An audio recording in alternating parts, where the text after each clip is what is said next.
South African Savings Insitute has identified low levels of financial literacy as a reason behind South Africa's low savings rate and growth in credit addiction.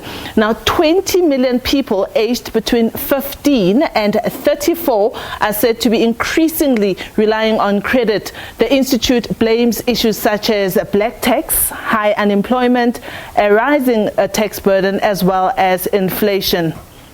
Well, according to the South African Savings Insitute, household savings have plunged from 0.4% of gross domestic product, this is last July, to a negative 0.5% this year. Levels of household debt have improved from 82% 5 years ago to 71.9% today. Experts say this could be because of stricter lending environment rather than an improved financial behavior.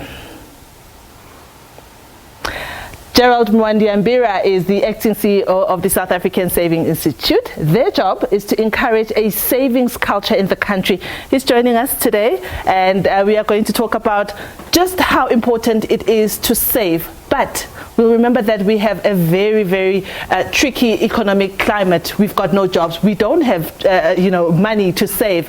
How do you think we should get around this one? Okay, firstly, let's deal with that. We don't have money to save. If you have an income, you can save. It's really about personal discipline and commitment towards saving. The same way people are indebted to the tune of 70% of their income every month towards servicing debt, they can make the similar commitment towards saying, I am going to start saving. Especially now when you're saying, as you're alluding to the fact that the economy is not growing and people are at high risk of retrenchment, which means that right now, if you had a choice in terms of what are you going to do with your salary this month, pay off a debt which you might not have a job to service, or start saving so that if you were retrenched or something was to happen, you can actually fall back on those funds. Saving is even more important now. So let's get that straight. There's no such thing as I don't have money to save if you have an income.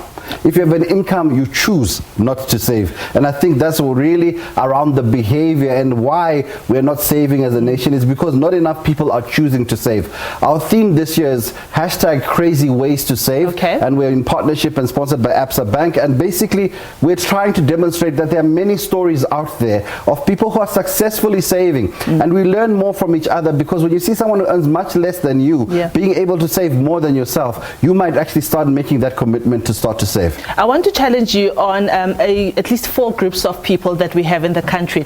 Let's say we have someone who gets only a social grant, right? And that grant is just above 300 Rand. And we have someone else who is a cleaner, who on average would get around 2,000 Rand at most.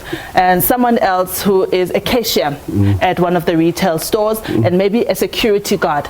Now, when you look at the income bracket of those people, they do not earn much. You know, there are competing needs. There's food, there's transport, there's school fees, there's clothing. Where do I find the money to save, and how do I calculate it? Is it even worth it to calculate 20 Rands a month? To save 20 Rands a month? To me, you're now saying it's all relative. That's why when we start saying a savings percentage, they say you reckon you should save 5% of your salary. So at the very minimum. So if you're earning 1,000 Rand, that means save 50 Rand for every 1,000 Rand. Is it worth it? Yes, because it's all relative. For someone who's earning 1,000 Rand, 50 Rand is a lot more than someone who's earning 20,000 Rand, for whom 5% is a bigger amount. But should they be saving? Yes. And yes, you're saying, I'm on a social grant, how do I survive? Look, that 5 Rand, that 10 Rand, it's a loaf of bread which is going to come on a rainy day. So rather have the 10 Rand in a jar saved than say, look, I have too little to save. I appreciate the fact that there's also high unemployment and black tax and all things. But the same way we chose to embrace debt to 70% of our salary servicing debt, we can actually embrace savings to 70% if you really want to go cray-cray going towards savings.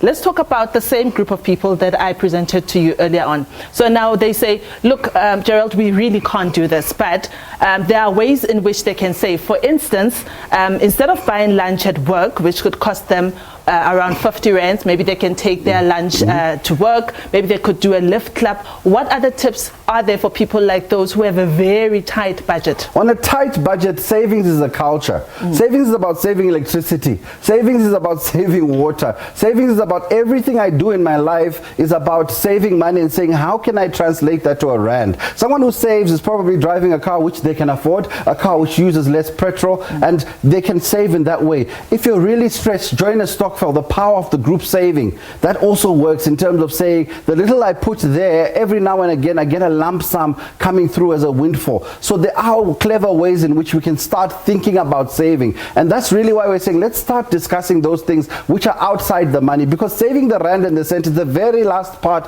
of you being someone who saves. Being someone who saves, you'll know the shop you go and buy your clothes. Yeah. You won't go buy in the other shop. But the price of clothes also goes up as inflation goes up. The price of food goes up. How do I keep up with this, with the 50 rand that I have saved? Look, it's a percentage. It's 5%. Do what you can. But what we're saying is, for the vast majority who say they don't want to save, they're not budgeting.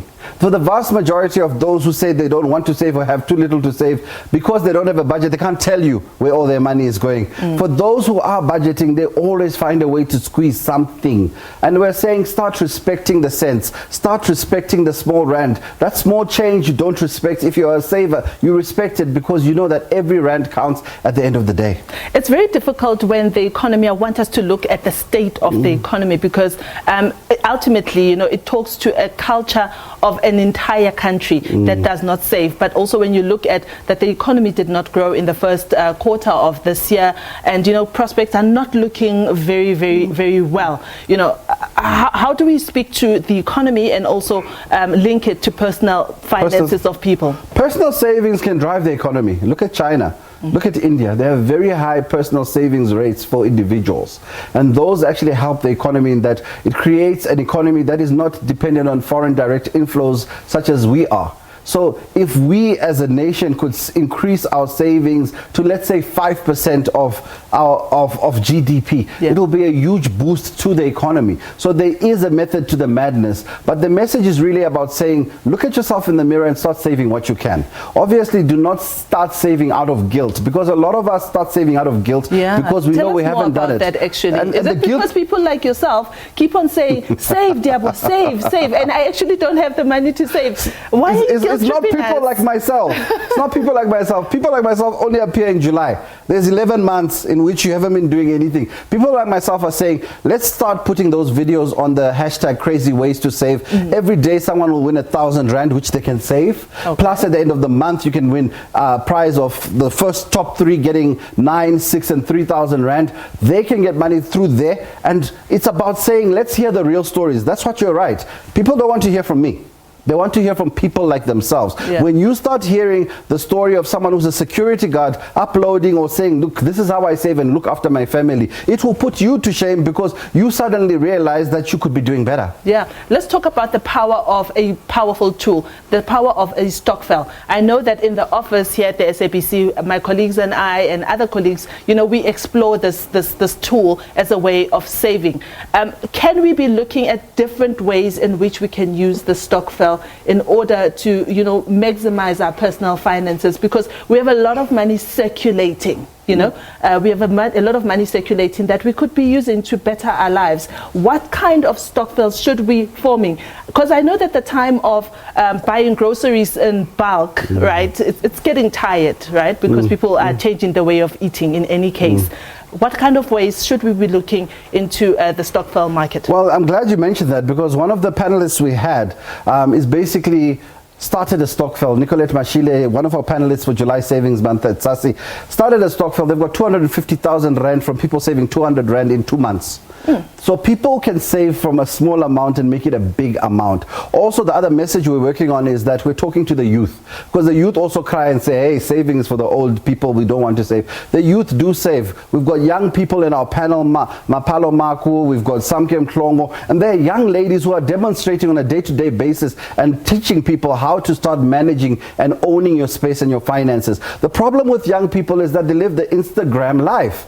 if I'm sitting in front of a car or I'm eating certain food, you don't even see it going in my stomach, yet you believe that it's got something to do with me. And I think we need to start moving away from that. And also it's about saying, let's start having responsibility from some of our celebrities who are out there, in terms of saying, you know, you put a watch on there which is worth 4 million rand. What are you saying to the youth of somebody who looks up to you as a role model? Because you're not really showing them the steps of making it up there. They didn't wake up and start being able to buy that huge Range Rover. So it's about saying, let's start being a little bit more responsible in the conversations we have around money, and be sensitive to the fact that a lot of our country is unemployed. Be sensitive to the fact that a lot of our youth are dreaming. And because they are so busy dreaming, they're not also being empowered to realize that entrepreneurship sometimes is one way to start saving. And we need to start respecting the small money. The problem we have is that when you talk to the average person, they talk about 1 million rand as though they've ever had it.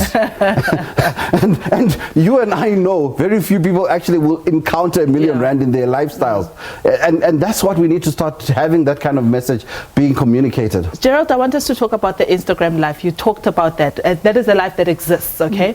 But let's talk about how people can still live their Instagram lives, but find ways of saving, or exploring different ways of saving, while you still want to, you know, showing off your hair, showing off your nails, you know, and showing off your food. Give us the tips, because we want to do it better.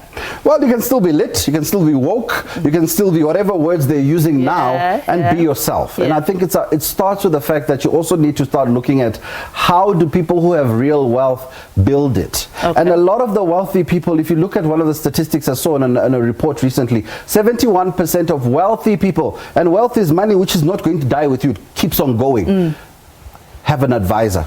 Let's start doing the things which are right. Let's start seeking counsel. An advisor needs to be paid, by the way. An advisor needs to be paid, but if you want good service, good product, start talking to those advisors, start talking to those wealth coaches, and get people who are not interested in selling you something, but somebody who's actually going to give you the right tools to understand that money is a tool which has a system. And you need to realize, when you put money in, you want to vest it out. Vesting means I'm going to wait. Then you say, how long do I wait? Then I say, you have to wait 15 years. That's investment. And then you say savings, what's that? Then I'll say to you, no, okay, save 2-3 months of your salary, then increase to 4, to 5, to 6, so that when somebody asks you for a e-wallet at 3,000 rand, you don't start running away and stop answering your phones. Gerald Mwandi-Ambira, thank you so much for your time. You've shared with us that we can still be woke, we can still be lit, but we have to find very, very innovative ways of doing that.